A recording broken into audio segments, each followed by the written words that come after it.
ಸರ್ವ ದೈವಿ ಪರಿವಾರದ ಎಲ್ಲ ಅಣ್ಣಂದಿರಿಗೆ ಮತ್ತು ಅಕ್ಕಂದರಿಗೆ ಇಂದಿನ ಸುಪ್ರಭಾತದ ಪ್ರಣಾಮಗಳು. ಪರಮಪಿತ ಪರಮಾತ್ಮ ಶಿವಬಾಬಾ ಪ್ರಪಂಚಕ್ಕೆಲ್ಲ ಪರಮೇಶ್ವರ, ವಿಶ್ವಕ್ಕೆಲ್ಲ ವಿಶ್ವೇಶ್ವರ, ಜಗತ್ತಿಗೆಲ್ಲ ಜಗದೀಶ್ವರ, ಸಕಲರಿಗೆಲ್ಲ ಸರ್ವೇಶ್ವರ. ನಮಗೆ ಶಿಕ್ಷಕನಾಗಿ, ಸದ್ಗುರುವಾಗಿ, ಸರ್ವ ಸಂಬಂಧಿಯಾಗಿ ಸಂಗಮ ಯುಗದಲ್ಲಿ ನಮಗೆಲ್ಲರಿಗೂ ಅನುಗ್ರಹಿಸಿದ ಒಂದು ಮಹಾನ್ ಕೃಪೆ, ಮಹಾನ್ ಭಾಗ್ಯ,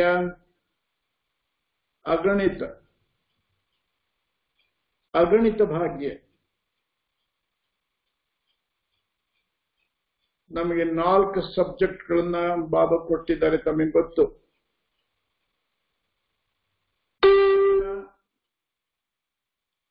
ಯೋಗ, ಧಾರಣೆ ಮತ್ತು ಈಶ್ವರಿಯ ಸೇವೆ. ಜ್ಞಾನವನ್ನು ಪರಮಾತ್ಮ ತಿಳಿಸ್ತಾನೆ, ನಾವು ಕೇಳಿ ತಿಳ್ಕೊಂಡ್ರೆ ಸಾಕು. ಈಶ್ವರಿಯ ಸೇವೆಯೂ ಸಹ ನಮಗೆ ಒಂದು ಭಾಗ್ಯವನ್ನು ಉಂಟು ಮಾಡುವಂತಹ ಒಂದು ವಿಶೇಷ ಸಬ್ಜೆಕ್ಟ್ ಆಗಿದೆ. ದೈವಿ ಮೌಲ್ಯಗಳ, ಸದ್ಗುಣಗಳ ಧಾರಣೆ ಮಾಡ್ತಕ್ಕಂಥದ್ದು ನಮ್ಮೆಲ್ಲರಿಗೆ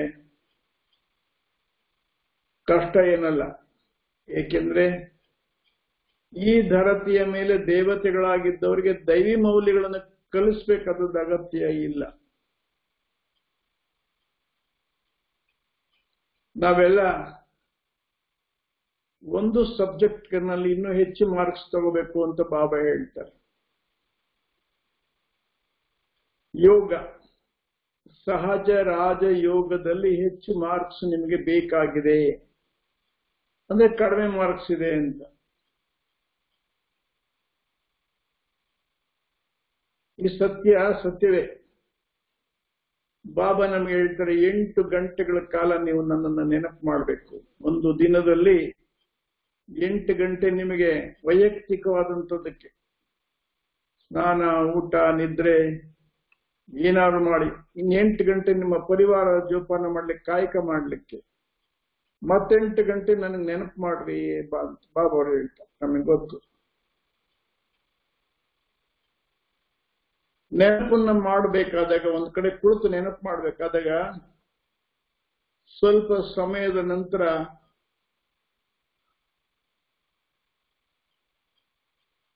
ಕೆಲವರಿಗೆ ನಿದ್ದೆ ಬರ್ತದೆ, ಆಕಳಿಕೆ ಬರ್ತದೆ, ತುಕ್ಕಳಿಕೆ ಬರ್ತದೆ, ಹೆಚ್ಚು ಆನಂದಭರಿತವಾಗಿ ಯೋಗ ಮಾಡಲಿಕ್ಕೆ ಕೊರತೆ ಆಗ್ತದೆ.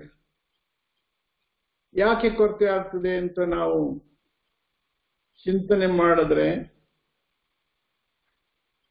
ಹಸಿದ ಬೆಕ್ಕಿಗೆ ಮುಂದೆ ಹಾಲನ್ನಿಟ್ರೆ ಅದು ಎಂದೂ ತುಕ್ಕಳಿಸೋದಿಲ್ಲ, ಆಕಳಿಸೋದಿಲ್ಲ, ನಿದ್ದೆ ಮೊದಲೇ ಮಾಡೋದಿಲ್ಲ. ಹಸಿದ ಬೆಕ್ಕಿಗೆ ಹಾಲನ್ನಿಟ್ರೆ ಎಷ್ಟು ಖುಷಿ ಪಡುತ್ತದೆ.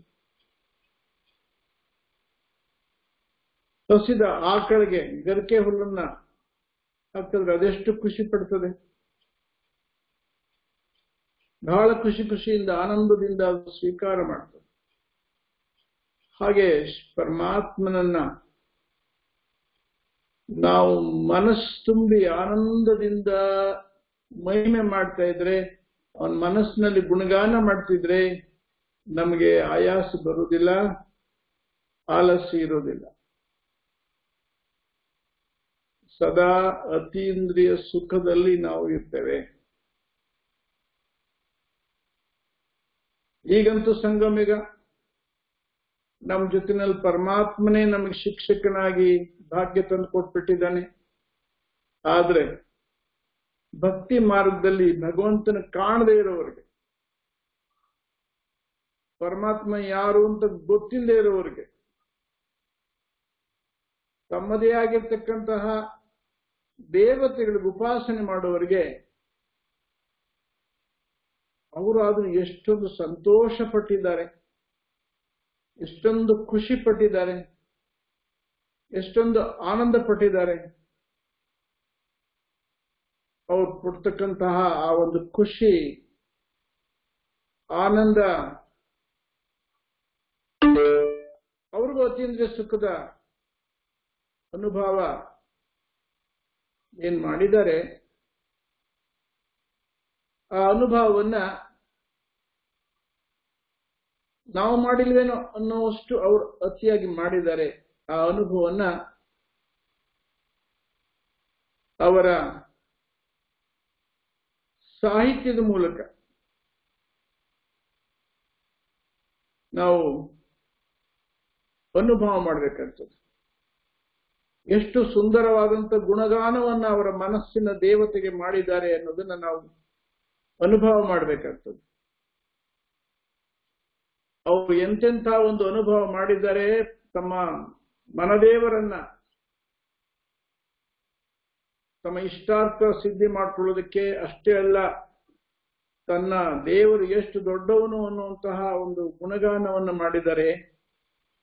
ಅದನ್ನು ಒಂದು ನಿಮಿಷ ಕೇಳೋಣ. ನಮ್ಮ ದಾಸರಲ್ಲಿಯೇ ಶ್ರೇಷ್ಠರಾದಂತಹ ಪುರಂದರದಾಸರು ಅವರ ಅನುಭವದ ಒಂದು ಹಾಡನ್ನ, ಗೀತೆಯನ್ನ ನಾವು ಕೇಳೋಣ.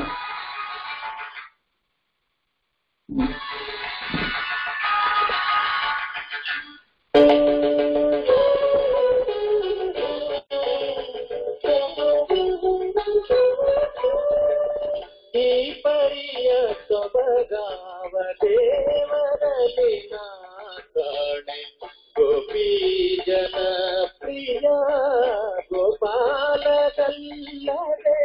ಈ ಪರಿಯ ಸೊಬಗಾವ ದೇವರಲ್ಲಿ ನಾ ಕಾಣೆ, ಗೋಪಿ ಜನ ಪ್ರಿಯ ಗೋಪಾಲದಲ್ಲದೆ.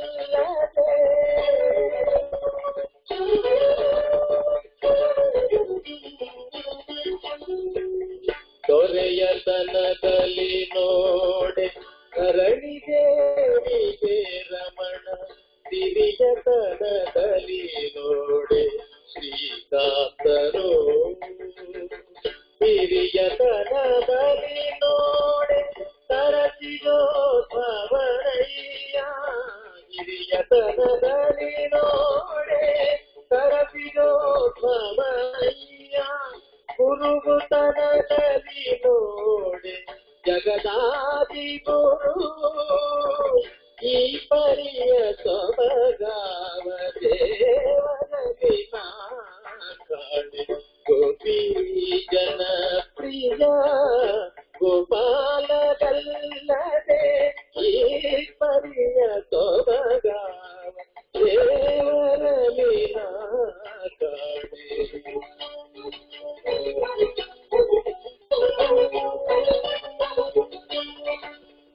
ಪಾವನ ಸ್ವದಿ ನೋಡೆ ಅಮರ ಗಂಗಾ ಜನಕ, ದೇವತ್ವದಲ್ಲಿ ನೋಡೆ ಸಿರಿಜಗೊಡೆಯ.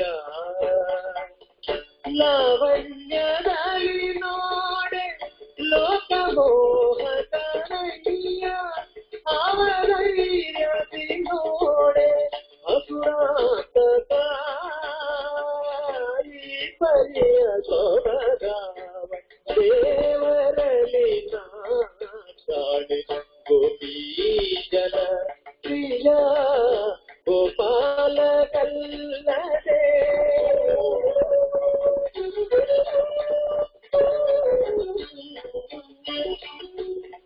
ಗಗನದಲ್ಲಿ ಸಂಚರಿಪ ಗರುಡ ದೇವನೇ ಸುರಗ, ಜಗದೀಧರ ಶೇಷ ಪರ್ಯಂತ ಶಯನ.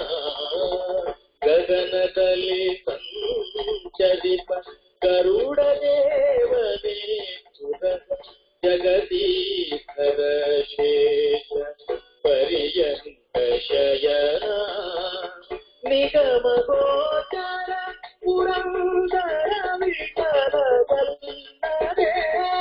ನಿಗಮ ಗೋಚರ ಪುರಂದರ ವಿಠಲವಲ್ಲದೆ ನಿಗಿಲಾದ ದೈವಗಳಿಗೆ ಭಾಗ್ಯವುಂಟೆ ನಿಗಿಲಾದ ದೈವಗಳಿಗೆ ಭಾಗ್ಯವುಂಟೆ ಈ ಪರಿಯ ಸೊಬಗಾವ ದೇವರಲ್ಲಿ ನಾ ಕಾಣೆ ಗೋಪಿ ಜಲ ಪ್ರಿಯ ಗೋಪಾಲದಲ್ಲದೆ ಈ ಪರಿಯ ಸೊಬಗಾವ ದೇವರಲ್ಲಿ ನಾ ಕಾಣೆ ಗೋಪಿ ಜಲ ಪ್ರಿಯ ಗೋಪಾಲದಲ್ಲದೆ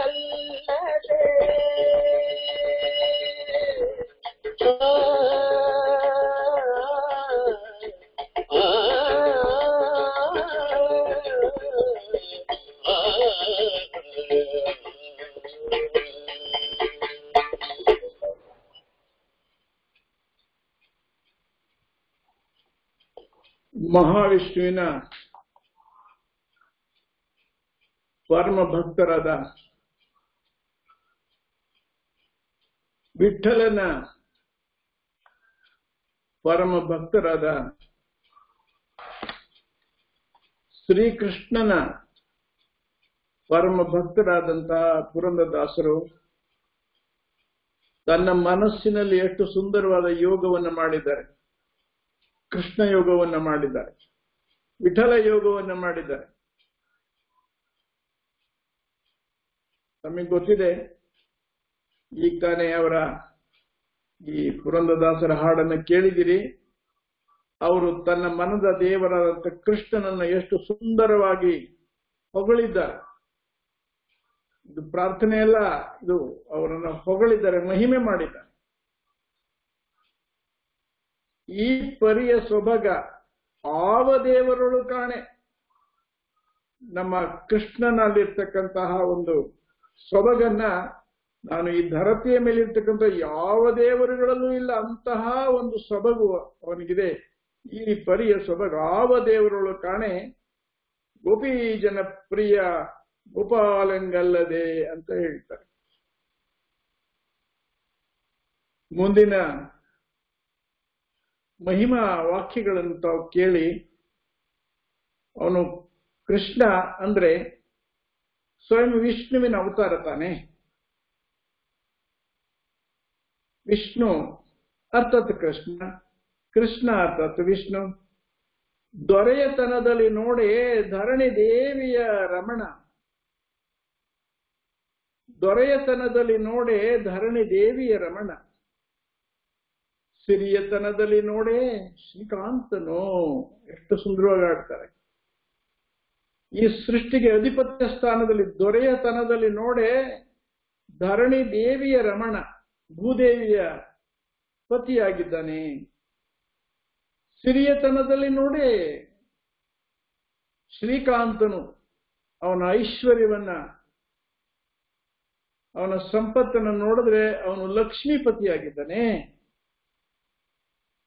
ಹಿರಿಯ ದೊರೆಯತನದಲ್ಲಿ ನೋಡೆ ಧರಣಿ ದೇವಿ, ಭೂದೇವಿಯ ರಮಣ. ಸಿರಿಯತನದಲ್ಲಿ ನೋಡೆ ಲಕ್ಷ್ಮಿಯ ರಮಣ, ಲಕ್ಷ್ಮಿಯ ಪತಿ. ಹಿರಿಯತನದಲ್ಲಿ ನೋಡೆ ಸರಸಿಜೋದ್ಭವನಯ್ಯ. ಗುರುವಿನ ತನದಲ್ಲಿ ನೋಡೆ ಜಗದಾದಿ ಗುರು. ಎಷ್ಟು ಸುಂದರವಾಗಿ ಅವರು ಆನಂದದಿಂದ ಯೋಗ ಮಾಡಿರ್ಬೋದು, ತಪಸ್ಸು ಮಾಡಿರ್ಬೋದು. ಹಿರಿಯತನದಲ್ಲಿ ನೋಡೆ ಸರಸಿಜೋದ್ಭವನಯ್ಯ. ಈ ಜಗತ್ತಿಗೆ ಸೃಷ್ಟಿಕರ್ತ ಬ್ರಹ್ಮದೇವ, ಅರ್ಥಾತ್ ಸರಸಿದ ಉದ್ಭವ. ವಿಷ್ಣುವಿನ ನಾಭಿ ಕಮಲದಿಂದ ಜನ್ಮ ಪಡೆದಂತಹ ಬ್ರಹ್ಮದೇವ ಸರಸಿಜೋದ್ಭವನಯ್ಯ. ಹಿರಿಯತನದಲ್ಲಿ ನೋಡಿ ಅವನು ವಿಷ್ಣು ಹಿರಿಯತನದಲ್ಲಿ ಎಷ್ಟು ದೊಡ್ಡವನಂದ್ರೆ ಬ್ರಹ್ಮನಿಗೇನೆ, ಈ ಸೃಷ್ಟಿಕರ್ತನಾಗಿರ್ತಕ್ಕಂಥ ಬ್ರಹ್ಮನಿಗೆ ತಂದೆಯಾಗಿದ್ದಾನೆ. ಗುರುವಿನ ತನದಲ್ಲಿ ನೋಡೆ ಜಗದಾದಿ ಗುರು. ಗುರುವಿನ ಗುರು ಆಗಿದ್ದಾನೆ. ಹಾಗೆ ಮಹಿಮೆ ಮಾಡ್ತಾರೆ. ಪಾವನತ್ವದಲ್ಲಿ ನೋಡೆ ಅಮನ ಗಂಗಾ ಜನಕ. ಪತಿತ ಪಾವನಿ ಗಂಗೆ ಅಂತ ನಾವೆಲ್ಲ ಗಂಗಾ ನದಿಗೆ ಹೋಗ್ತೀವಿ ಸ್ನಾನ ಮಾಡ್ಲಿಕ್ಕೆ. ಆ ಗಂಗೆಯ ಜನಕ ಪಿತ ನಮ್ಮ ಮಹಾವಿಷ್ಣು ಅರ್ಥಾತ್ ಶ್ರೀಕೃಷ್ಣ. ದೇವತ್ವದಲ್ಲಿ ನೋಡೆ ದಿವಿಜರೊಡೆಯ. ಶ್ರೇಷ್ಠ ಜನಾಂಗದಲ್ಲಿ ಎಲ್ಲರಿಗಿಂತ ಶ್ರೇಷ್ಠರು ಬ್ರಾಹ್ಮಣರು ಅಂತ ಕರೀಲಾಗ್ತದೆ. ಹಾಗೆ ದೇವತ್ವದಲ್ಲಿ ನೋಡೆ ದಿವಿಜರೊಡೆಯ. ದೈವಿ ಭಾವದಿಂದ ನೋಡಿದ್ರೆ ಬ್ರಾಹ್ಮಣರಿಗೆ ಅಧಿಪತಿಯಾಗಿದ್ದಾನೆ. ಲಾವಣ್ಯದಲ್ಲಿ ನೋಡೆ ಲೋಕಮೋಹನನಯ್ಯ. ಅವನೆಷ್ಟು ಸುಂದರವಾಗಿದ್ದಾನೆ ಅಂದ್ರೆ ಜಗತ್ತಿನ ಎಲ್ಲ ಜನರು ಅವನಿಗೆ ಮೋಹಿಸ್ತಾರೆ. ಲಾವಣ್ಯದಲ್ಲಿ ನೋಡೆ ಲೋಕಮೋಹಕನೇಯ. ಆವ ಧೈರ್ಯದಿ ನೋಡೆ ಅಸುರಾಂತಕನೇಯ. ಅವನಿಗೆ ಎಷ್ಟು ಧೈರ್ಯ ಅಂದ್ರೆ ಜಗತ್ತಿನ ಇರ್ತಕ್ಕಂಥ ಎಲ್ಲ ಅಸುರರನ್ನ ಸಂಹಾರ ಮಾಡತಕ್ಕಂತಹ ಧೈರ್ಯಶಾಲಿ ಇದ್ದಾನೆ. ಆವ ಧೈರ್ಯದಿ ನೋಡೆ ಅಸುರ ಅಂತಕನಾಗಿದ್ದಾನೆ. ಎಲ್ಲ ಅಸುರರನ್ನ ಸಂಹಾರ ಮಾಡುವಂತಕನಾಗಿದ್ದಾನೆ. ಗಗನದಲ್ಲಿ ಸಂಚರಿಪ ಗರುಡ ದೇವನೇ ತುರಗ. ಅವನಿಗೆ ವಾಹನ ಯಾರಪ್ಪ ಅಂದ್ರೆ ಗರುಡ ದೇವ. ಆಕಾಶದಲ್ಲಿ ಅವನು ಹೋಗ್ತಾನೆ. ಜಗದೀಧರ ಶೇಷ ಪರ್ಯಂಕ ಶಯನ. ಜಗತ್ತನ್ನ ಆದಿಶೇಷ ಹೊತ್ಕೊಂಡಿದ್ದಾನೆ. ಅಂಥವನನ್ನ ಬೆಡ್ ಮಾಡ್ಕೊಂಡು, ಅಂಥವನ್ನ ಹಾಸಿಗೆ ಮಾಡಿಕೊಂಡು ಶ್ರೀಮನ್ ಮಹಾವಿಷ್ಣು ಶಯನನಾಗಿದ್ದಾನೆ. ಹೀಗೆ ತನ್ನ ಆದ್ಯ ದೈವವಾಗಿರ್ತಕ್ಕಂಥ ಶ್ರೀಕೃಷ್ಣನನ್ನ ಹೊಗಳ್ತಾ ಈ ಪರಿಯ ಸೊಬಗಾವ ದೇವರೊಳು ಕಾಣೆ. ನಿಗಮಲೋಚನ ಪುರಂದರ ವಿಠಲಗಲ್ಲದೆ ಮಿಗಿಲಾದ ದೈವಂಗಳಿಗೆ ಈ ಭಾಗ್ಯ ಉಂಟೆ ಅಂತಾರೆ ಪುರಂದರದಾಸರು. ಈ ಧರತಿಯ ಮೇಲೆ ಇನ್ಯಾವ್ಯಾವ ದೈವಗಳಿದಾವೋ ಅವಕ್ಕೆ ಯಾರಿಗೂ ಸಹಿತ ಇಷ್ಟು ದೊಡ್ಡ ಭಾಗ್ಯ ಇಲ್ಲ ಅಂತ ಆನಂದದಿಂದ ಶ್ರೀಕೃಷ್ಣನನ್ನ ಅರ್ಥಾತ್ ವಿಠಲನನ್ನ ಅರ್ಥಾತ್ ವಿಷ್ಣುವನ್ನ ಮಹಿಮೆ ಮಾಡ್ತಾರೆ. ಇದು ಅವರ ಅತ್ಯಂತ ಪ್ರೀತಿಯ ದ್ಯೋತಕ. ಅವರ ಭಾಗಕ್ಕೆ ಅವರೇ ವಿಷ್ಣು. ವಿಷ್ಣುವೇ ಅವರಿಗೆ ಪರಮಾತ್ಮ. ವಿಷ್ಣುವೇ ಅವರಿಗೆ ಸರ್ವಸ್ವ. ವಿಠಲನೇ ಅವರಿಗೆ ಸರ್ವಸ್ವ. ಹಾಗೆ ಅವರು ತನ್ನ ಇಷ್ಟ ದೇವತೆಯನ್ನ ಮಹಿಮೆ ಮಾಡ್ತಾರೆ. ಹಾಗೆ ನಾವು ಶಿವಬಾಬುವ್ರ ಮಹಿಮೆ ಮಾಡಲಿಕ್ಕೆ ಮನಸ್ಸಿನಲ್ಲಿ ಅವನ ಶ್ರೇಷ್ಠತೆಯನ್ನ, ಅವನ ಘನತೆಯನ್ನ, ಅವನ ಮಹಿಮೆಯನ್ನು ಕೊಂಡಾಡಲಿಕ್ಕೆ ನಮ್ಮ ಹತ್ರ ಅಷ್ಟೊಂದು ಸಾಹಿತ್ಯದ ಭಾಷೆ ನಮ್ಮಲ್ಲಿ ಇದೆಯೇ? ಭಕ್ತರಾಗಿರ್ತಕ್ಕಂಥವ್ರೇನೆ ಇಷ್ಟು ಗುಣಗಾನ ಮಾಡಿರ್ಬೇಕಾದ್ರೆ ಭಗವಂತನ ಮಕ್ಕಳಾಗಿರೋರು ಎಷ್ಟು ಮಾಡ್ಬೇಕು, ನಾವು ಎಷ್ಟು ಆನಂದದಿಂದ ನಾವು ಇದನ್ನು ಅನುಭವ ಮಾಡಬೇಕು. ಆದ್ದರಿಂದ ಇಂತಹ ಒಂದು ವಿಶೇಷವಾದ ಅನುಭೂತಿಯನ್ನ, ಅನುಭವವನ್ನ ಪುರಂದರದಾಸರು ನಮ್ಮೆಲ್ಲರಿಗೂ ತಂದುಕೊಟ್ಟಿದ್ದಾರೆ. ಇದು ಕೇವಲ ಭಕ್ತಿ ಮಾರ್ಗದಲ್ಲಿ ಅಷ್ಟೊಂದು ವೈಶಿಷ್ಟ್ಯಪೂರ್ಣವಾದಂತಹ ಗುಣಗಾನವನ್ನ ಭಗವಂತನ ಹೆಸರಿನಲ್ಲಿ ಅವರು ಶ್ರೀ ವಿಷ್ಣುವಿಗೆ, ಪರಮಾತ್ಮನ ಹೆಸರಿನಲ್ಲಿ ಶ್ರೀ ವಿಷ್ಣುವಿಗೆ ಮಾಡಿದ್ದಾರೆ. ಅವರ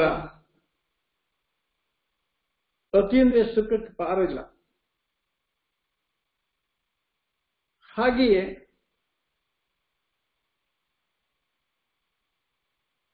ಚಾಮರಸಕ್ರಿ ಪ್ರಭುಲಿಂಗ ಲೀಲೆಯಲ್ಲಿ ಪರಮಾತ್ಮನಾದಂಥ ಈಶ್ವರನ ಮಹಿಮೆ ಮಾಡಿದ್ದಾರೆ. ಅವರಷ್ಟು ಸುಂದರವಾಗಿ ಮಾಡಿದ್ದಾರೆ.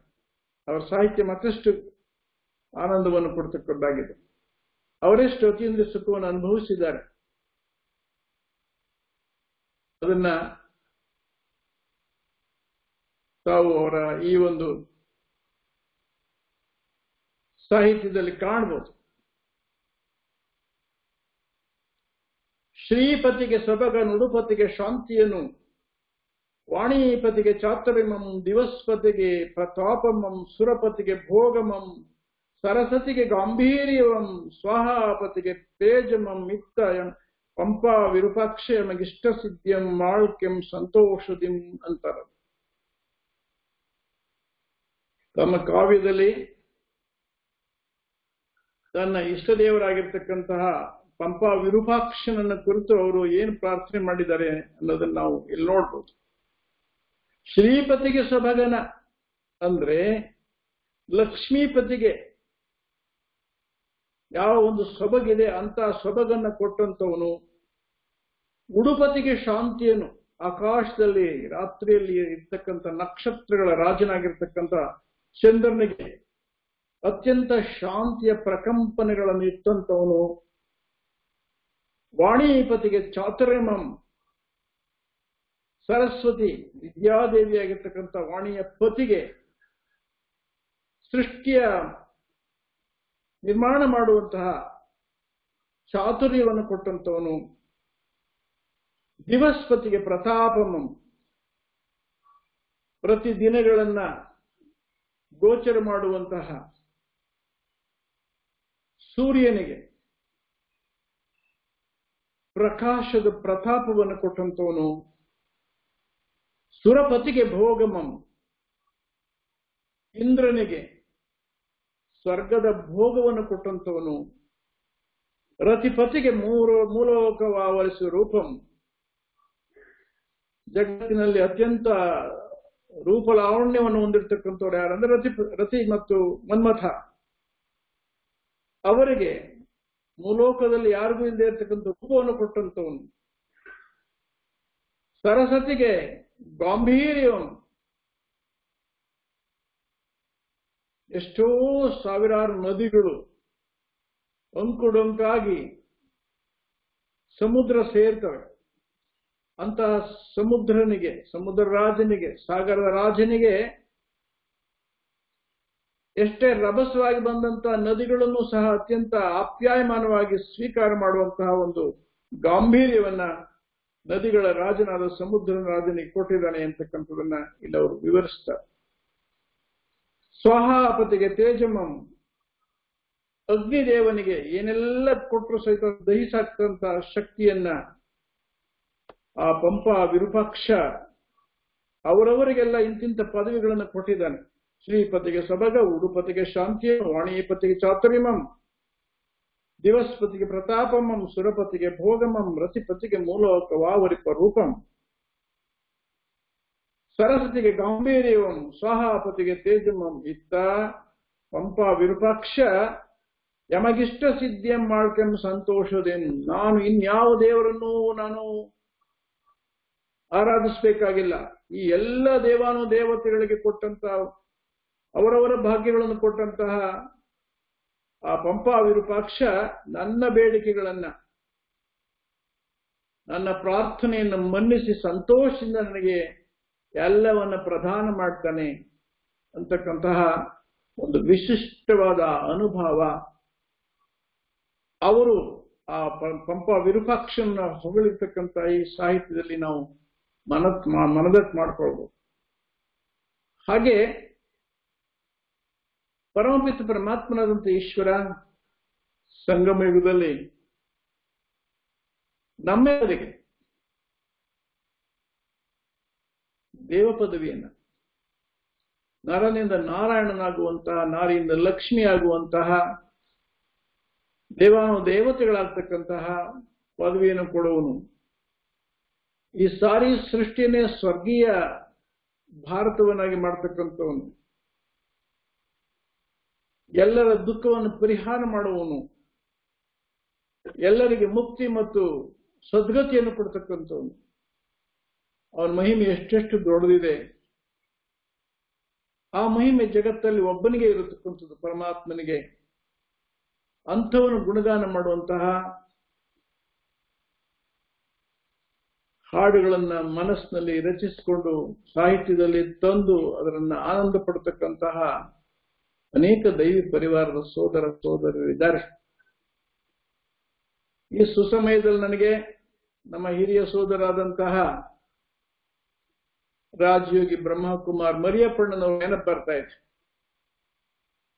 ಕನ್ನಡಿಗರಾಗಿರ್ತಕ್ಕಂಥ ಎಲ್ಲ ನಮ್ಮಗಳಿಗೆ ಒಳ್ಳೊಳ್ಳೆಯ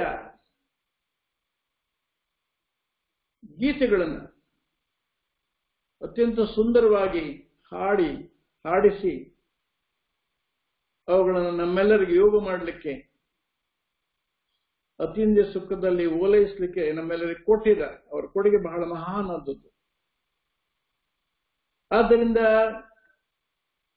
ನಮ್ಮ ಈಶ್ವರಿಯ ಪರಿವಾರದವರಿಗೆ ಈ ಹಾಡುಗಳೆಲ್ಲ ಮನಮೆಚ್ಚುಗೆಯಾಗಿದೆ. ಹೇಗೆ ಚಾಮರಸಕವಿ ತನ್ನ ಮನಸ್ಸಿನ ದೇವತೆಯಾದಂತಹ ಪಂಪಾ ವಿರೂಪಾಕ್ಷನ ಗುಣಗಾನ ಮಾಡಿದರೆ, ಹಾಗೆಯೇ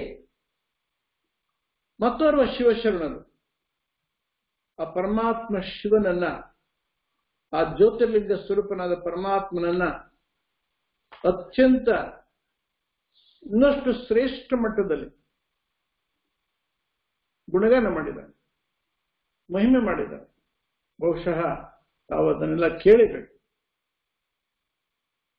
ಈಗ ತಾವು ಅದನ್ನ ಸಂಗೀತಮಯವಾಗಿರ್ತಕ್ಕಂಥ ಗೀತೆಯನ್ನು ಆಲಿಸ್ರಿ, ಅದರಲ್ಲಿರ್ತಕ್ಕಂಥ ಅರ್ಥವನ್ನ ಅನುಭವ ಮಾಡಿ ಆನಂದ ಪಡೋಣ.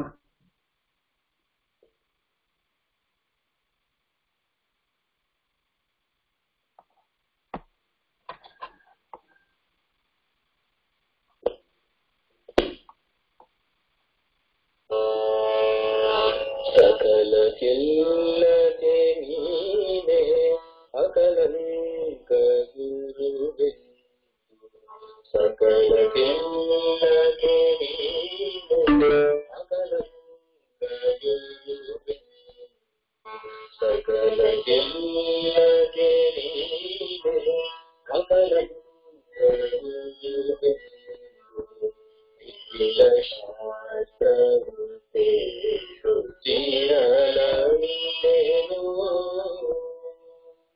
ಸಕಲ ಕೆಲ್ಲದೆ ನೀನೆ ಅಕಲಂಕ ವಿಪಿಲ ಶಾಸ್ತ್ರವೃತೆ ರುಚಿರಲವಿದೆನು,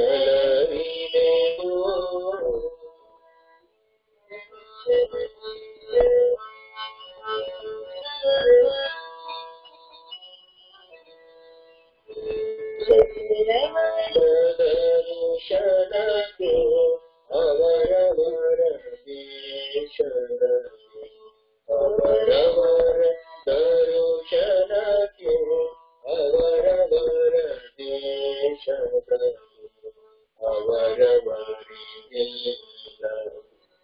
ನೀನು ತಾನೇ, ಅವರವರ ಭಾವಕ್ಕೆ ಅವರವರ ಅರ್ಚನೆಗೆ, ಅವರವರ ಭಾವಕ್ಕೆ ಅವರವರ ಅರ್ಚನೆಗೆ, ಅವರವರಿಗೆ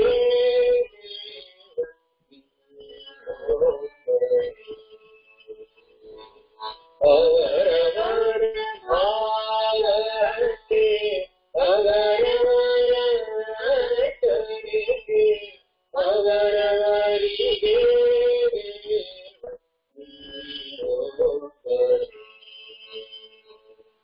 ಸಕಲ ಕೆಲ್ಲದೆ ನೀನೆ ಅಕಲಂಕ ಗುರುವೆ, ವಿಪಿಲ ಶಾಸ್ತ್ರವೃತೆ ರುಚಿರಲವಿದೆನು,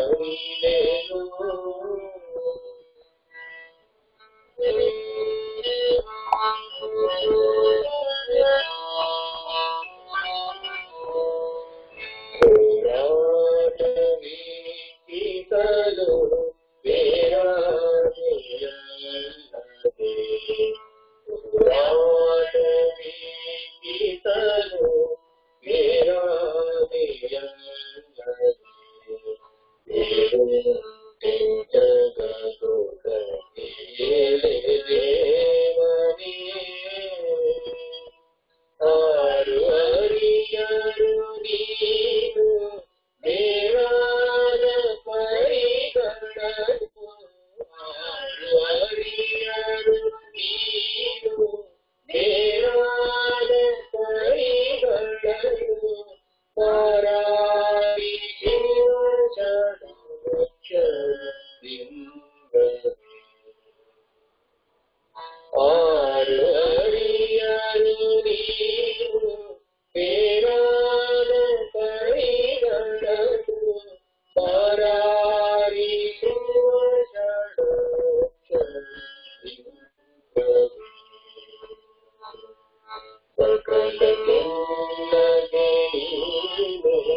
ಉಪ್ಪಿನ ಷಡಕ್ಷರಿ ಶಿವಯೋಗಿಗಳು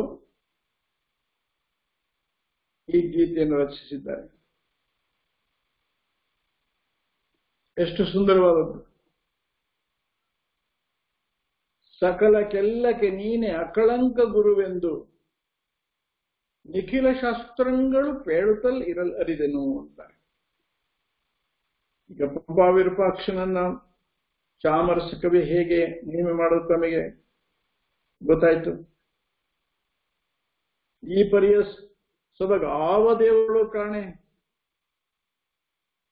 ಆ ಮಹಿಮೆಯನ್ನ ಶ್ರೀಕೃಷ್ಣನ ಶ್ರೀ ವಿಷ್ಣುವಿನ ಮಹಿಮೆಯನ್ನ ವಿಠಲನ ಮಹಿಮೆಯನ್ನ ಪುರಂದಾಸರಿಂದ ಕೇಳಿದ್ರಿ. ಉಪ್ಪಿನ ಷಡಕ್ಷರಿ ಶಿವ ಯೋಗಿಗಳಿಂದ ನಾವು ಇದನ್ನು ಕೇಳ್ತೇವೆ. ಸಕಲಕ್ಕೆಲ್ಲಕ್ಕೆ ನೀನೆ ಅಕಳಂಕ ಗುರುವೆಂದು ನಿಖಿಲ ಶಾಸ್ತ್ರಗಳು ಪೇಳುತ್ತಲ್ಲಿರಲರಿದೆನು. ಸಕಲಕ್ಕೆಲ್ಲಕ್ಕೆ ನೀನೆ ಅಂದ್ರೆ ಅವ್ರು ಕ್ರಿಶ್ಚಿಯನ್ರು ಇರ್ಬೋದು, ಮುಸಲ್ಮಾನರಿರ್ಬೋದು, ಜೈನರಿರ್ಬೋದು, ಬೌದ್ಧರಿರ್ಬೋದು, ನಂಬೋರಿರ್ಬೋದು, ನಂಬದೇ ಇರ್ಬೋದು. ಅವರವರ ಯಾವ ಶಾಸ್ತ್ರಗಳು ಗ್ರಂಥಗಳಿರ್ಬೋದು, ಅವರೆಲ್ಲರಿಗೂ ಸಕಲಕ್ಕೆಲ್ಲಕ್ಕೆ ನೀನೇ ಅಕಳಂಕ ಗುರುವೆಂದು ನಿಖಿಲ ಶಾಸ್ತ್ರಗಳು ಪೇಳುತ್ತಲ್ಲಿರಲರಿದೆನು. ಅಕಳಂಕ ಗುರು, ಅವನು ಯಾವ ರೂಪದಲ್ಲೂ ಯಾವತ್ತೂ ಸಹಿತವಾಗಿಂತ ಒಂದು ಕಳಂಕ ಅವನಿಗಿದೆ ಅನ್ನೋ ಹಾಗೆ ಇಲ್ಲ. ಅಷ್ಟೆಲ್ಲ ಶ್ರೇಷ್ಠ ಮಹಿಮೆವಾಗಿ ಉಳ್ಳಂತಹ ಪರಮಾತ್ಮನನ್ನ, ಆ ಜ್ಯೋತಿರ್ಲಿಂಗ ಸ್ವರೂಪಿಯಾದ ಪರಮಾತ್ಮನನ್ನ ಅವರು ಈ ರೀತಿ ಗುಣಗಾನ ಮಾಡಿದ್ದಾರೆ. ಸಕಲಕ್ಕೆಲ್ಲಕ್ಕೆ ನೀನೆ ಅಕಳಂಕ ಗುರುವೆಂದು ನಿಖಿಲ ಶಾಸ್ತ್ರಗಳು ಪೇಳುತ್ತಲ್ಲಿರಲರಿದೆನು. ಅವರವರ ದರ್ಶನಕ್ಕೆ ಅವರವರ ವೇಷದಲ್ಲೇ ಅವರವರಿಗೆಲ್ಲ ಗುರು ನೀನೊಬ್ಬನೇ. ಈ ಜಗತ್ತಿನ ಯಾವುದೇ ದೇಶ, ಯಾವುದೇ ಕಾಲ, ಯಾವುದೇ ಭಾಷೆ, ಯಾರೇ ಇರಬಹುದು, ಅವರೆಲ್ಲರೂ ಸಹ ಒಬ್ಬ ಪರಮಾತ್ಮನಿಗೆ ಧ್ಯಾನ ಮಾಡೋದು, ಒಬ್ಬ ಪರಮಾತ್ಮನಿಗೆ ಪೂಜೆ ಮಾಡೋದು, ಒಬ್ಬ ಪರಮಾತ್ಮನಿಗೆ ಆರಾಧನೆ ಮಾಡೋದು.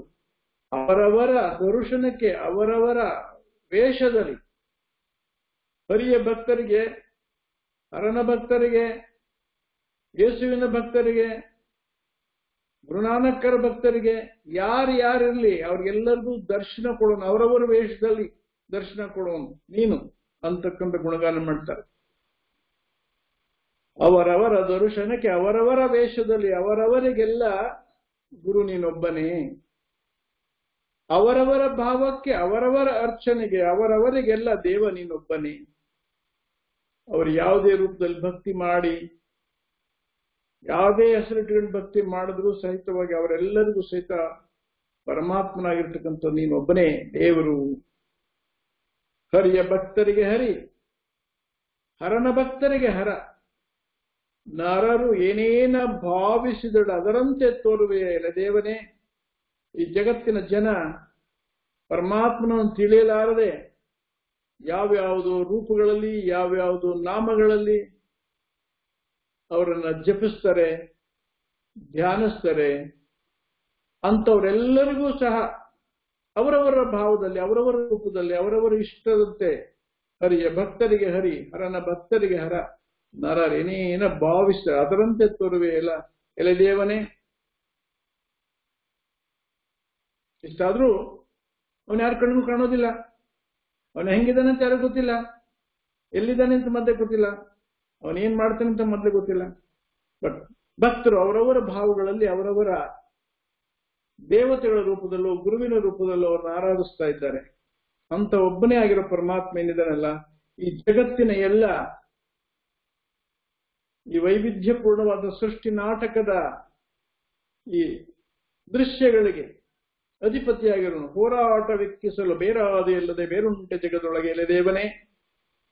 ಈ ಸೃಷ್ಟಿಯನ್ನ ಬಹಳ ಆಶ್ಚರ್ಯಕರವಾಗಿ ನಡೆಸಲಿಕ್ಕೋಸ್ಕರವಾಗಿ ಹೋರಾಟವೆಕ್ಕಿಸಲು ಬೇರಾದಿಲ್ಲದೆ ಬೇರುಂಟೆ ಜಗದೊಳಗೆ ಎಲೆ ದೇವನೇ.